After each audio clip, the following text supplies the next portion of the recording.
Hej alle sammen.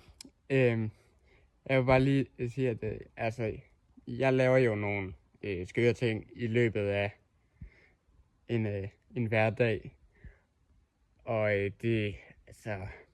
nogle gange sker det, at jeg lige får øje på de der lidt undrende blikke til, når jeg laver et eller andet skørt, som det her for eksempel. Og det er jo okay, fordi det er jo, så må det jo være deres mening. Jeg har min mening, og jeg nyder jo at lave de her skøre ting, lave de her mærkelige ansigter og mærkelige moves. Så det er jo det er jo bare okay cool det hele.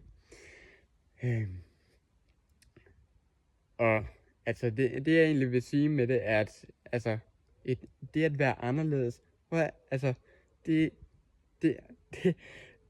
er kun næsten kun godt. Det er på den personlige måde, så synes jeg i hvert fald, at det at være anderledes, fordi man måske har en anden interesse end sine klassekammerater, venner, familie, eller man måske tænker lidt anderledes. Måske fordi man har en diagnose. Jeg har jo autisme, så jeg tænker lidt anderledes i forhold til mange andre mennesker. Og det er jeg sgu glad for, helt ærligt, og hånd på hjertet. Jeg er glad for min diagnose. Jeg er glad for min lidt skøre tanker og anderledes tanker.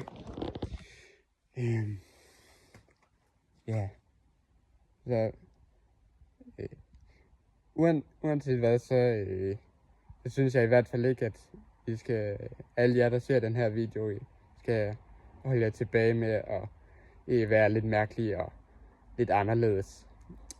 Fordi det er faktisk mega fedt, når man først lige lærer det, når det først lige sidder på ryggraden. Og her til sidst, så vil jeg lige sige, at hvis du døjer med et eller andet, eller glemt, overset, eller noget, så prøv lige at høre på Michael Hausted. Jeg tror godt, at det kan hjælpe. Han er ret god. Hej hej.